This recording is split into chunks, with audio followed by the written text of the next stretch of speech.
Hola Fernando, bienvenido. Cuéntanos Hola. primero, antes de iniciar, ¿quién es Fernando Bastidas?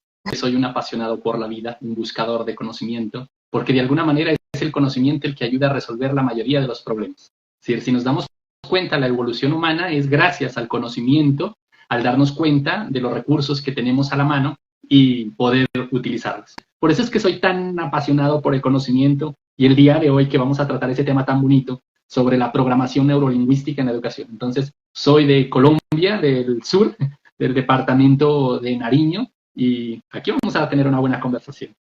Así es. Bueno, primero dar la bienvenida también a todas las personas que se vienen uniendo y Michael te está mandando saludos. Bienvenidos a todos. Saludos. Entonces, este es un tema muy interesante, ¿no? Yo sé que a muchas personas eh, les ha llamado mucho la atención el tema de la educación. Vamos a empezar por ahí un poquito viendo cuáles son nuestras perspectivas o nuestras creencias también respecto a la educación de hoy en día. No sé cómo veas tú el tema de la educación. El tema de la educación que tenemos hoy en día se puede decir que es obsoleta.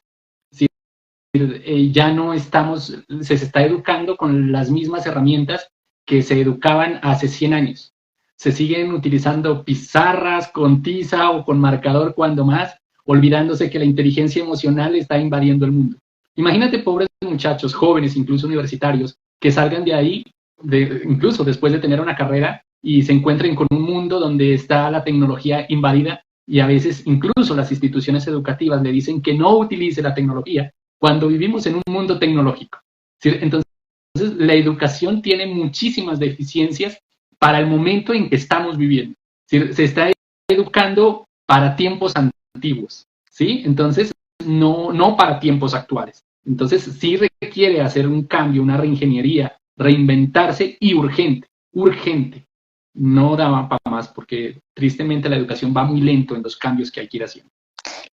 Claro que sí, de hecho, bueno, cada uno ha tenido una experiencia distinta en el colegio, tal vez a algunos les ha ido relativamente bien, pero a la gran mayoría creo que no, ¿no? A veces han tenido incluso problemas de atención, retención, pero yo creo que no es culpa del alumno, sino del entorno también que se iba dando, ¿no? A veces los profesores son muy como que dictatoriales o muy como este sistema prusiano que mencionas, ¿no?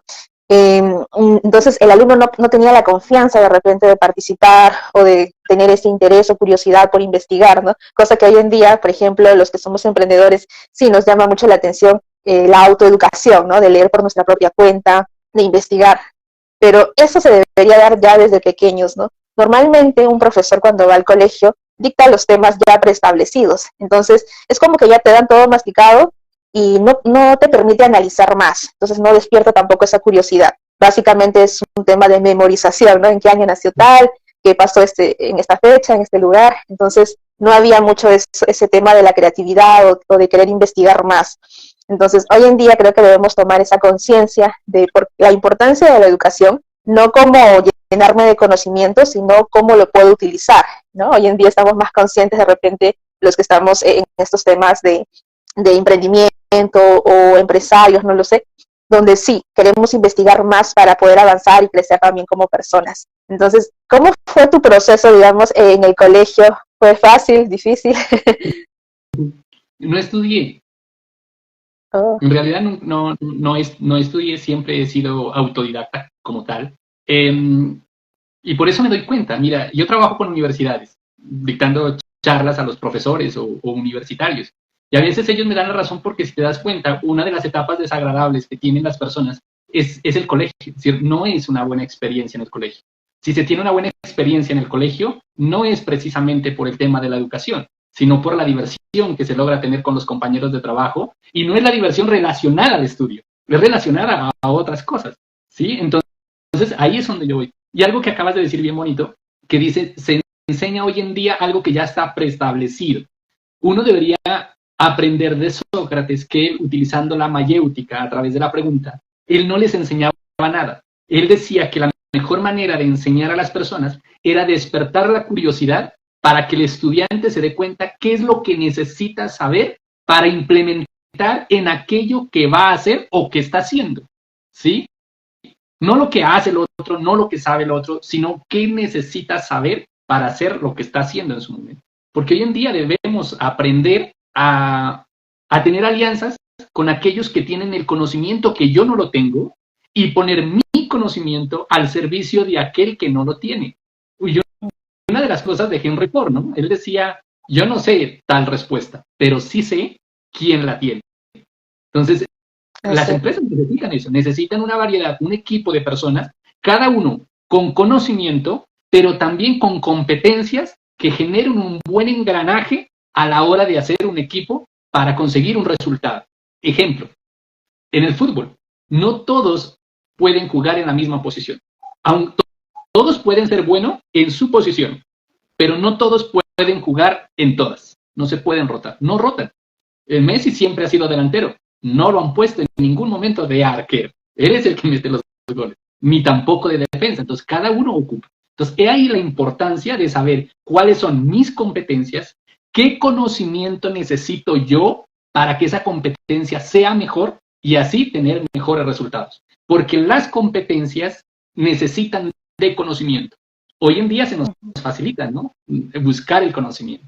Y bueno, ahora vamos a entrar un poquito a este tema de la PNL. De repente muchos no conocen este término y de repente por ahí nos puedes definir un poquito más en general qué es la PNL.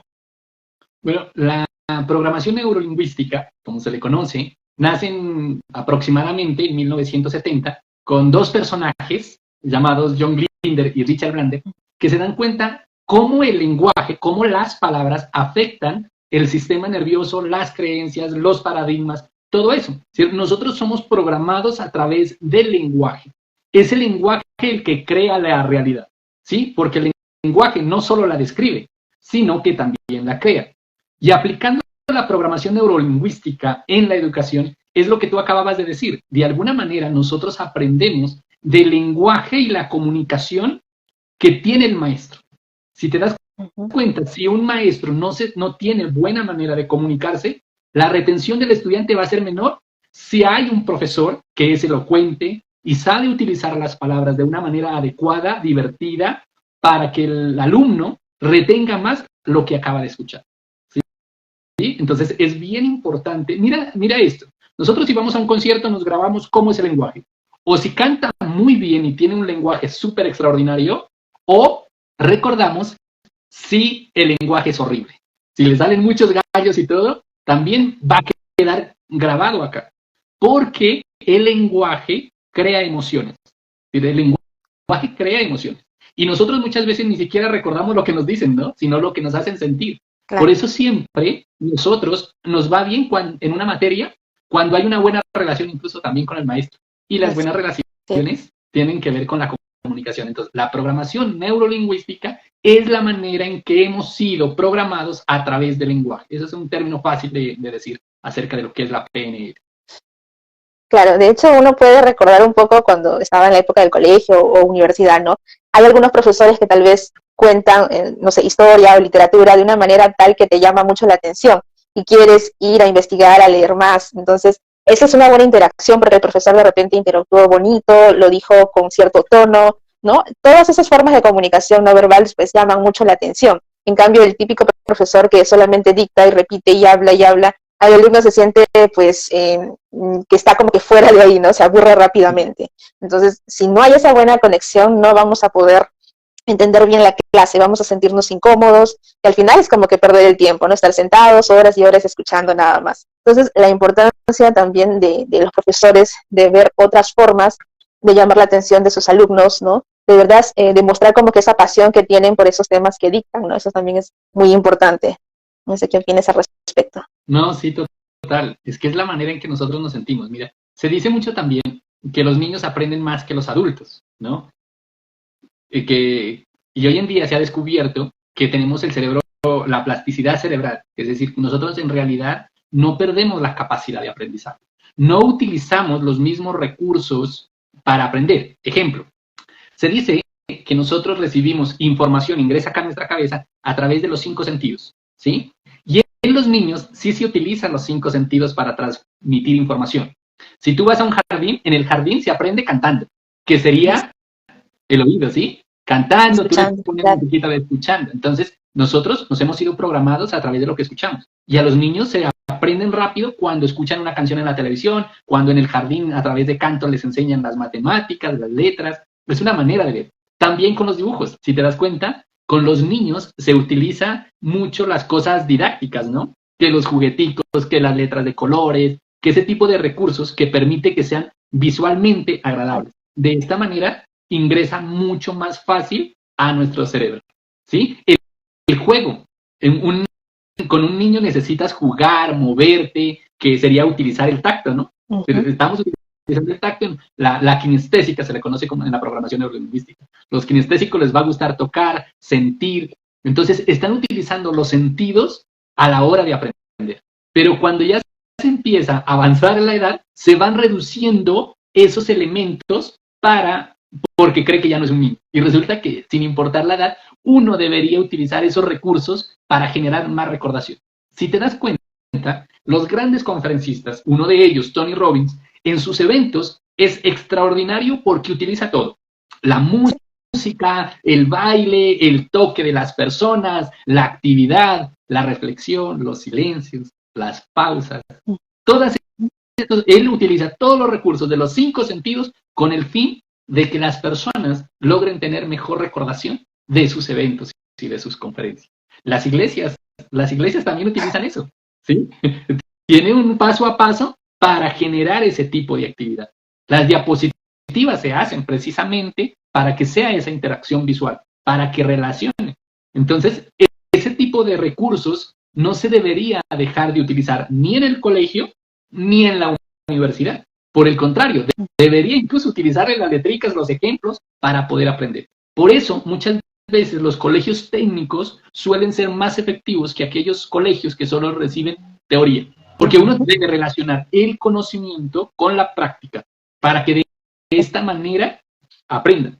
Porque una cosa es, por poner un ejemplo, la teoría, ¿no? Con la práctica. Alguien te dice la manera y los movimientos para nadar, ¿sí? Te la sabes todas, pero se lanza al agua y si no lo hace, posiblemente la teoría no le sirva de mucho, porque es la práctica la que hace memorizar. Entonces, utilizar recursos, incluso yo utilizo, cuando yo voy a leer, incluso acá tengo ramas de eucalipto, ¿sí?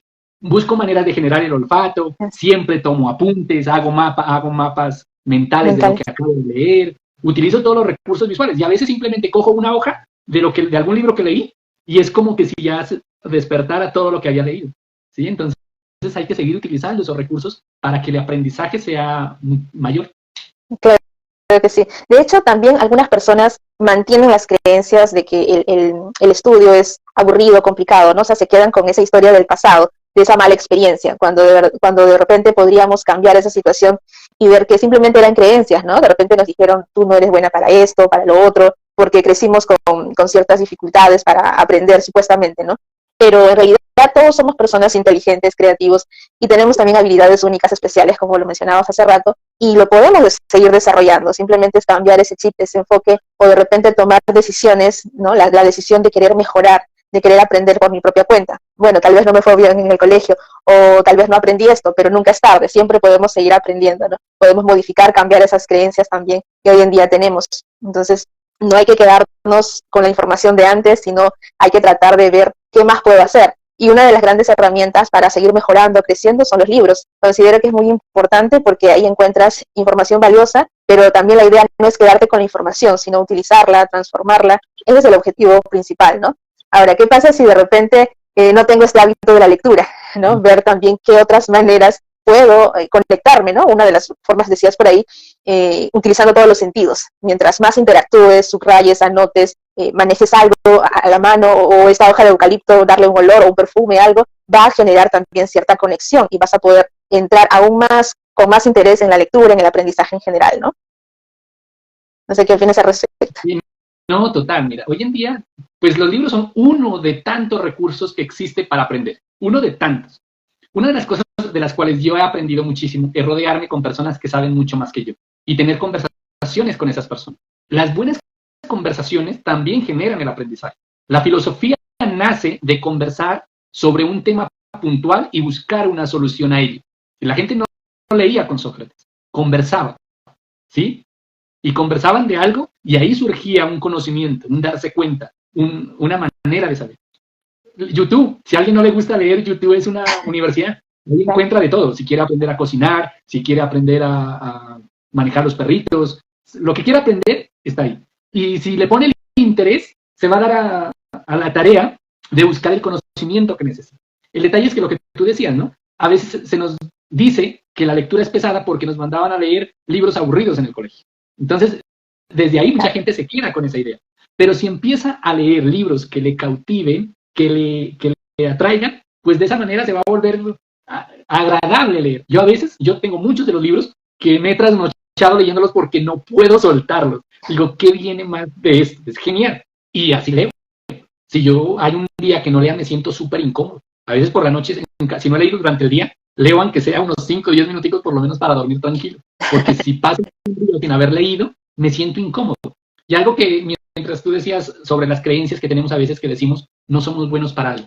Mira, a mí cuando era niño me hicieron algunos test de inteligencias para detectar las inteligencias múltiples. Y la mayoría de los test me decían que no era bueno para nada.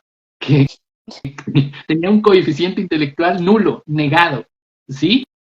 Y varias veces, y coincidencialmente, cuando ya era adolescente, pagué a un sitio donde hacían ese tipo de test para que me lo hicieran, y efectivamente no tenía ningún tipo de inteligencia, ninguno, con los test que hacía. Ahora sí, yo tengo un problema que no me he dejado abatir por él, es que confundo las letras. Yo las conozco, pero me cuesta mucho escribir porque no se me olvidan, no las conozco, y aún así leo. Y aún así he escrito 3 libros. Entonces, no existe tal cosa. Si uno se queda en la conversación que no puedo, que me dijeron que no tenía ese coeficiente intelectual elevado para entrar a la educación, pues imagínate, no hubiese leído y me hubiese quedado tal vez con esa conversación negativa y no estuviésemos conversando en este momento ni siquiera de este tema. Pero claro, uno tiene que aprender a ir más allá de esas barreras, ¿sí? Por poner un ejemplo, los números también los confundo mucho y es extraño porque cuando voy a escribir 63, a veces termino escribiendo 36 y a veces para las personas normales dicen, no, pero ¿por qué lo confundes? Si es fácil. Y resulta que a mí tengo que pensar mucho para que se me facilite eso. Pero no me quedo con esa conversación de que no puedo, que eso va a ser una limitante, ¿no? Simplemente lo hago. Y eso es una conversación. Si te das cuenta, eso es programación neurolingüística. Programarse para estar interesado en aprender y saber que eso no es una limitante. Porque podría cambiar esa palabra. Eso me limita. Y yo digo, no, eso me inspira a aprender más para demostrarle a aquellos que sí pueden leer bien, que sí conocen las letras bien, no lo hacen. Es decir, te das cuenta, muchas personas que tienen una limitación, a veces son aquellas que nos demuestran que pueden hacer cosas grandiosas.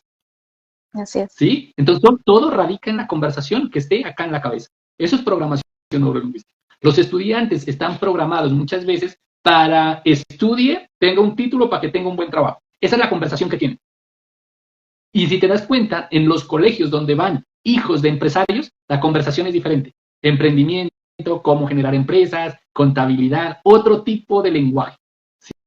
¿Sí? Entonces, en la educación se debería mejorar el tipo de conversaciones que tiene el profesor con los alumnos. Incluso no debería ser esas conversaciones, esas clases aburridas. Debería ser una conversación de lo que se está hablando. Y en esa conversación sería la conversación más genial. Claro, de hecho, se aprende mucho en este tipo de conversaciones, por ejemplo en los lives también, se aprende mucho, no solamente conoces o aprendes de la otra persona, sino también como que sintetizas toda la información que ya has aprendido o que por ahí tal vez tenías dudas, como que la vas confirmando, ¿no? Entonces, una forma de aprender es aplicar hablando, no sé, como que tratando de sintetizar toda esa información. Otra forma también de aprendizaje es con la observación, con la contemplación, ¿no? Si nos detenemos un rato, porque a veces estamos con la prisa, estamos viendo otras cosas externas que nos distraen, en cambio si nosotros nos ponemos como que en modo contemplación, podemos aprender también mucho más, ¿no? Como que resalta aún más el conocimiento. El hecho de mirar simplemente la naturaleza, te das cuenta de, se activan, no sé, ciertas cosas que te hacen amar más la vida, que te hacen, no sé, valorar más muchas cosas, ¿no? Entonces hay también muchas formas de educación, de seguir aprendiendo, y como bien lo decías, no hay que quedarnos con esa idea vieja obsoleta de que no puedo, de que no soy buena para esto. Yo también muchas veces me hacía esta pregunta, ¿no? ¿Para qué soy buena? Porque a veces uno como que no identifica rápidamente cuáles son sus dones y talentos, pero también es un tiempo de reflexión, de tomar las cosas con calma y ver, y de repente como que practicar, ¿no? De repente esto es lo que me gusta, esto es lo que no, vamos aprendiendo en el camino también. Entonces, en tu caso, ¿cómo fue que descubriste que te gustaba, por ejemplo, estudiar estos temas de PNL o esos intereses particulares? ¿Cómo surgió en ti eso? Accidentalmente. Y de verdad que fue accidentalmente porque estaba muy deprimido, tendría unos 12, 13 años, estaba en una depresión impresionante, entonces había decidido quitarme la vida. Ya planeé todo, cómo lo iba a hacer, de diferentes maneras para ser efectivo en lo que iba a hacer. Y como estaba solo, me sentía solo, dije, ¿quién será que se merece que me vea por última vez? Me puse a pensar y resulta que fui donde mi abuela y la encontré leyendo. Y como mi abuelita ya tenía su cantidad de años, me dijo, vea, tome el libro, léame. Y en el libro decía, tú eres el responsable de tu vida. En letras grandes, era el título. No era el título del libro, pero en uno de los capítulos decía, tú eres el responsable de tu vida. Yo cerré el libro bien fuerte, se lo dejé ahí y me fui sin siquiera despedirme. Me generó esa, yo, ¿cómo así que yo soy el responsable de mi vida si yo no había elegido quedarme solo, si yo no había elegido quedarme huérfano, si yo no había elegido nacer en el campo donde yo vivía, yo no había decidido muchísimas de esas cosas? ¿Cómo así que yo soy el responsable de mi vida? Pero eso me hizo tanto eco que después volví a pedirle el libro para leerlo y ya continuaba. Entonces decía, no es lo que te pasa, es la manera en que actúas con lo que te pasa. Y yo dije, ¿cómo debo reaccionar entonces? Y empecé a leer y me volví adicto y la vida se me volvió más interesante porque empecé a cambiar mi conversación. La depresión se desapareció en el momento en que cambió mi conversación, porque la depresión de alguna manera empieza con una conversación negativa hasta que se convierte en una enfermedad que ya es algo más serio, ¿no? Pero desde la tristeza, que es el principio, es una conversación negativa. Entonces fue accidental y así empecé a leer muchísimos libros. Ya llevo más de 25 años leyendo, todos los días, por cierto. Ahorita termino de leer el número 20 de lo que va de este año. O sea, aproximadamente leo 30, 40 libros en el año. Pero sí, mi manera de llegar al tema de la lectura sí fue accidental y salvó mi vida. Salvó mi vida. Entonces, y me ha servido para escribir los libros que he escrito, ¿no? Incluso entre esos libros tengo uno que se llama Cómo erradicar la depresión, donde cuento cómo fue el proceso de que superé la depresión. Y todo está en ejercicios simples, ¿sí? En escribir en un vaso le colocaba frasecitas para estarme recordando, ¿sí? Utilizando ciertos elementos para jugar con mi mente y así programarme de una manera diferente. Incluso hay un personaje llamado Alejandro Jodorowsky, que él utiliza un ejercicio de la programación neurolingüística, pero él le llama la psicomagia.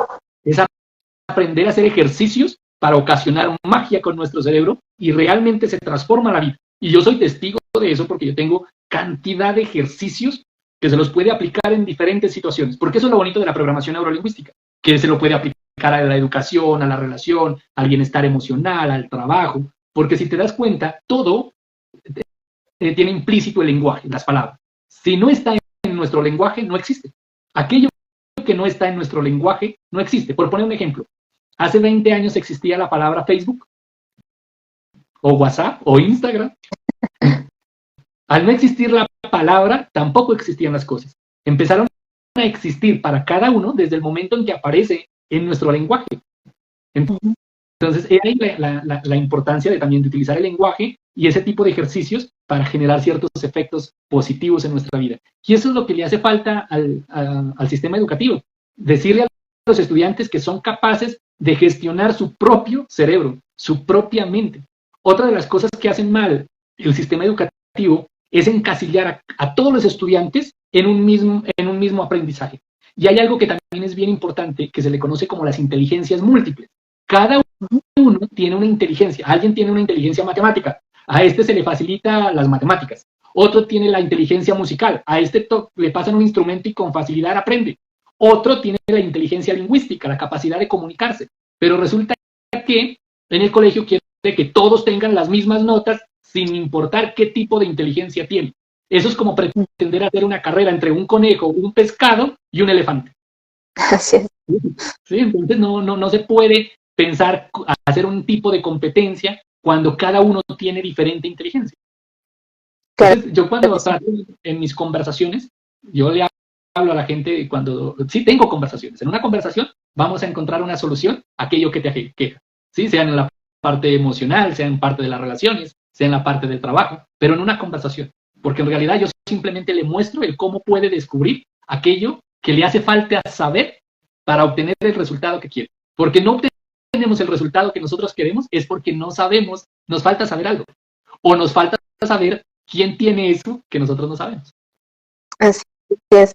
De hecho, yo creo que todo empieza por una decisión. Cuando uno, por ejemplo, no siente que le falta desarrollar ciertas habilidades o competencias, que en realidad de repente sí lo tenemos, pero nos falta desarrollarla. Cuando uno empieza a tomar esa decisión de querer cambiar, de querer mejorar, las cosas, las oportunidades, las personas o los libros aparecen en el momento preciso, ¿no? Por ejemplo, cuando tú contabas esa experiencia de que en algún momento quisiste suicidarte y ya lo habías planificado y todo, algo sucedió que encontraste la información correcta o la frase correcta que te hizo cambiar, ¿no? Te hizo reflexionar, te hizo ver otra forma la vida, no sé. Entonces, yo creo que cuando uno está buscando salidas, aparecen opciones y hay que estar atentos a esas opciones también o a esas cosas, o esas señales que nos brinda la vida. Y una vez que aparece, pues tratar de concientizarnos en mejorar, en cambiar, ¿no? En seguir superándonos. Por ejemplo, ¿no? Si una persona que es, no sé, alcohólica, y le dicen todo el mundo como que cambia, cambia, pero si él no está convencido de querer hacerlo, no lo va a hacer, no va a cambiar por más que alguien intente persuadirlo o intente que cambie. Entonces uno mismo toma esa decisión de querer cambiar, de querer mejorar, y simplemente con eso ya empiezan a venir nuevas cosas, ¿no? Nuevas oportunidades, se abren como que caminos. Y ya justamente en ese camino, cuando empiezas, como que empiezas a valorar más, empiezas a darte cuenta que hay mucho más por hacer, y de repente por ahí se despierta también cierta habilidad que desconocías, ¿no? Ciertas cosas van surgiendo. No sé qué opinas al respecto. No, sí, total, mira, es que resulta que, si te das cuenta, los maestros que han sido buenos en algo antes, de alguna manera, la gran mayoría de filósofos eran autodidactas. ¿Sí? Aprendían por cuenta propia. Y si te das cuenta, en el arte, sobre todo en el arte, la gran mayoría son empíricos. Es decir, saben hacerlo, aprendieron a hacerlo y se dieron a la tarea de buscar quién le podía enseñar. ¿Sí? Y así le pasó a Vincent Van Gogh. Él aprendía de Rembrandt, de otros personajes que ya existían, y miraba su manera de pintar, y él buscaba él solito qué era lo que debía hacer. Entonces, aprendió de una manera y mejoró la habilidad que él ya tenía. Por eso es tan importante saber qué se nos facilita para buscar los conocimientos y mejorar aquello que se nos facilita. Por poner un ejemplo, a veces en el sistema educativo, para volver al tema, a veces te dicen, si alguien va mal en matemáticas y otro va bien en inglés o en música, pongamos en música, ¿a dónde hay que pagarle el profesor? ¿Al de las matemáticas que va mal o al del inglés que va bien? Al del inglés que va bien. Al del inglés que va bien. Lo malo no, es decir, buscar la manera cómo fortalece aquello que sabe hacerlo bien. Porque ¿para qué le vamos a poner un coach a Lionel Messi para que juegue baloncesto? ¿Sí? Entonces, no. Hay que buscar la manera para qué es bueno y en eso mejorar. Y en eso invertir. Pero hay ahí la manera de hacer como ese autoanálisis y de saber qué se me facilita. Y una de las mejores maneras, sin necesidad incluso de test, para saber para qué uno es bueno, es saber en qué materias tenía mejores notas. Ya, en esas materias eres que eres bueno. Simple y sencillo. Ese es tu test. Porque se te facilitaba, porque aprendías a relacionar. Tengo un hijo que es excelente en matemáticas. Es un crack. ¿Sí? Pero él se la pasa escuchando videitos de matemáticas, se la pasa midiendo, como es niño, se la pasa midiendo cosas. Dice, en estos días, incluso me hizo una pregunta que me dejó pensativo y me dijo, papá, dígame algo que no involucre las matemáticas. Dígame algo que usted vea o que conozca que no tenga que ver con las matemáticas. Y en realidad no existe. Tú podrías decirle la nada, pero la nada es una medida de nada. ¿Sí? No existe absolutamente nada que no involucre las matemáticas. Pero eso lo vio él porque le gusta el tema de las matemáticas. Entonces, uno de los test para darse cuenta para qué uno es bueno es ver en qué materias tenía mejores notas. Hace poco estaba conversando con un cliente y me decía que se siente frustrado porque él estudió contabilidad, aún sabiendo que desde la escuela siempre le fue mal en matemáticas. Y es contador público. Y resulta que él trabaja en una banda y él nunca ha estudiado música, pero lo hace con una facilidad impresionante y trabaja y toca en una banda. Yo decía, wow, este personaje donde hubiese tomado educación de música fuera genial. ¿Sí? Claro. Pero miren, eso les pasa a mucha gente y se pierde mucho dinero porque mucha gente desiste al tercer semestre porque se dan cuenta que no les gusta eso.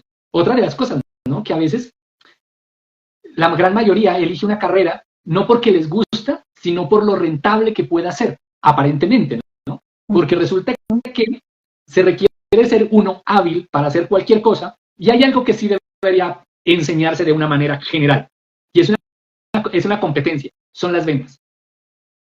¿Por qué? Porque las ventas, eso debería sí ser general, porque todas las necesitamos. Entonces, en esos días alguien me decía, pero Fernando, yo soy abogada, ¿qué tienen que ver las ventas con eso? Si te sabes vender, vas a tener más clientes. En el momento en que se te llene la agenda, lo que vas a poder hacer es subir de valor. ¿Sí? Así es. La sesión personalizada con Tony Robbins cuesta $1,000,000. Una sesión. ¿Sí? Pero habemos coaches que cobramos menos precisamente por eso. Entonces, la idea es ir creciendo, pero para eso se requiere saber venderse. Entonces, eso sí debería ser general. La gran pregunta es, ¿tú conoces algún colegio que enseñe, que haya una materia que diga cómo vender?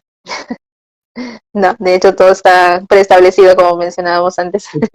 No hay esas materias. Ni siquiera existe otra que yo hablo muchísimo de la inteligencia emocional. ¿Sí?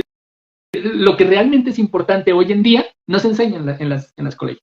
Porque imagínate, un profesional, un buen profesional, hablemos que es muy bueno, pero tiene estas dos falencias. No sabe venderse, no tiene ni la menor idea. Monta un escritorio bonito, con buena silla, todo hermoso. Pero si no sabe venderse, nadie le va a llegar. Hoy en día ya la gente busca en internet quién puede ayudarle en eso. Y si no está en internet y no sabe comunicar lo que hace, pues no le va a llegar ni un cliente. ¿Sí? Porque no sabe venderse.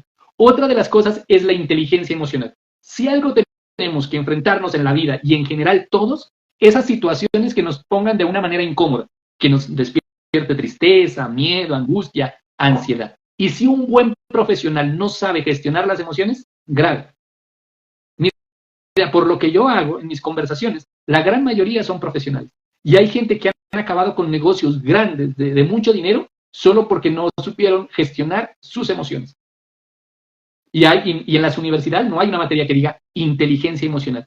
Ni siquiera la psicología. La psicología ve psicología y habla de las emociones, pero no de la inteligencia emocional como materia. ¿Sí?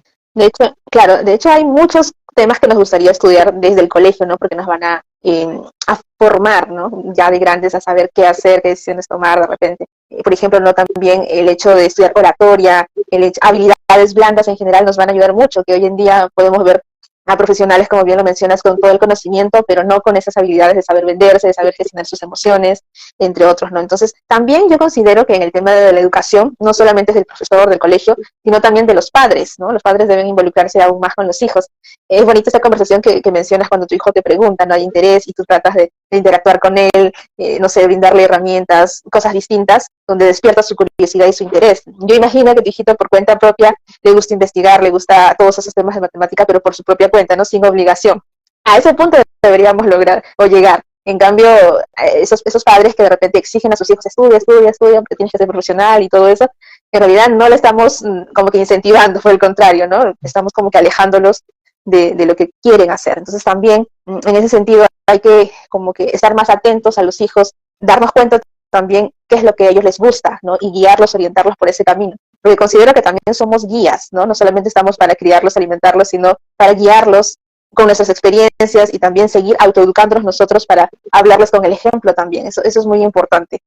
Algo que mencionabas también anteriormente era cómo saber en qué soy bueno, ¿no? Una de las cosas considero yo que es cuando identificas qué te gustaba hacer desde niño. De repente jugabas a algo, ¿no? En mi caso particular, a mí siempre me ha gustado jugar a ser profesora y a dictar a mis primitos, ¿no? Pero eso yo lo había como que dejado de lado por muchos años, porque hay cosas que vienen o te ponen otras ideas, entonces te sales de esa situación y pierdes como que el norte, ¿no? En qué seré buena o qué quiero estudiar más adelante. Entonces surgen todas estas dudas. Y cuando tú vuelves a tu infancia y ves esas cosas que te atraían mucho, ahí podría estar la solución de qué es lo que podrías estar haciendo hoy en día, ¿no?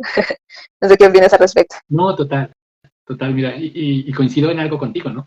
Resulta que yo también anhelaba hacer este trabajo que estoy haciendo. Quería enseñar sin enseñar en un colegio. ¿Por qué?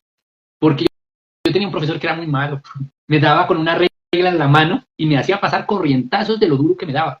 Entonces yo amanecía y era un terror tener que ir a la escuela porque me iba a encontrar con el profesor que a la más mínima cosa iba a sacar la mano y me iba a dar con la regla.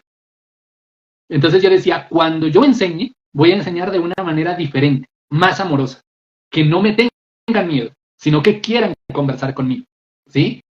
Entonces sí tienes toda la razón, y por eso me dedico. Y ahora converso con la gente para que no me sienta, incluso en mis conversaciones, suelo hacerlo de una manera tan informal, ni siquiera es en una oficina, ni siquiera es, puede ser en una cafetería, puede ser en el parque, en cualquier lugar. Entonces, para que la conversación sea fluida y amigable. Entonces, por eso es que me gusta el tema. Y algo que tú decías ahorita, ¿no? de enseñarle a los hijos y estar, por lo menos conversar del tema que a ellos les gusta. Me hiciste acordar de una historia que dice que en una familia estaban comiendo, y el niño de 6 años le decía, papá, quiero decirte algo. Y el papá con el teléfono, espera, dame un momentito. Pero papá, es que quiero decirte algo, ¿sí? Y el papá seguía en el teléfono. Cuando termina de comer, el papá le dice, bueno, ¿y ahora qué era lo que me ibas a decir? Ya para que papá sí se acaba de comer la cucaracha. Claro, entonces los padres sí es fundamental que se involucren mucho, mucho en la educación, ¿no? Y más aún si están en un sistema que hoy en día sabemos que es así muy dictatorial. Ahí también algunos padres toman otro tipo de decisiones y a veces los llevan a otro tipo de colegios, ¿no? Ahora, también en otros países se sabe que hay como que la educación diferente, pero a pesar de ello también hay estos problemas de estrés, del suicidio incluso, ¿no? Entonces algo debe estar pasando también, ¿no? De repente no solo es la educación, sino hay algo más en casa que debe de resolverse desde ahí, ¿no? Entonces es amplio este tema, es bastante complejo y más que como que criticar al alumno, de repente es más guiarlo, orientarlo, escucharlo, ¿no? De repente no es el fin, no todos tienen que ser profesionales, digamos así, ¿no? En las carreras ya preestablecidas hay muchas cosas que pueden hacer, incluso ser los mejores, sin tanta presión, simplemente por el deseo de hacerlo con esa pasión que les caracteriza, ¿no? Así es. Entonces, Fernando, ya para finalizar, algunos puntos claves que quieras mencionarnos sobre la PNL en la educación, ¿cuáles serían? Bueno, lo que te dije al principio, yo siempre he dicho mejorar el lenguaje. Es decir, qué tipo de conversaciones estamos teniendo con los hijos, con todas las personas, porque de alguna manera nuestra calidad de vida depende literalmente de la calidad de conversación que nosotros tengamos con el entorno y con nosotros mismos. Como adultos, seguir utilizando los recursos de aprendizaje como cuando éramos niños. Los juegos, los colores, las rayas, los dibujitos, esas cosas nos van a ayudar a aprender e incluso ejercita el cerebro. La persona que hace ese tipo de ejercicios tiene mejor memoria que aquella que no los hace, ¿sí? Entonces, y de alguna manera, desde el papel que sea, como padre, como hermano, como tío, buscar la manera de inspirar y motivar a los jóvenes que adquieran el buen hábito de la lectura, que es uno de los mejores. ¿Sí? Y es más económico que una adicción a cualquier cosa. Porque hay personas que se les parece caro, como pesos, o como serían dólares, como $10 por un libro, y resulta que es la mejor inversión que puede. Entonces, utilizar el lenguaje a nuestro favor, utilizar una palabrita acá de nivel Ruiz, que está en el libro Los Cuatro Cuerdos, ser impecable con estas palabras. Así es. Claro que sí, de hecho, involucrarnos también como padres, ¿no? No dejar toda la responsabilidad para los niños para que ellos solitos se orienten, sino uno también transmitir con el ejemplo, ¿no? Si ven, en realidad todo se da por imitación, si ven a los papás investigando, leyendo, causa esa curiosidad en el niño y también quiere hacer lo mismo, ¿no? Entonces empecemos también por nosotros mismos a cambiar para mejorar y así todo en nuestro entorno va a ir cambiando también. Bueno, muchísimas gracias, Fernando, una vez más por estar aquí. Valioso todo lo que nos has comentado. En algún momento de repente volveremos a hacer un nuevo live. Muchas gracias y gracias a todos los que se han conectado también.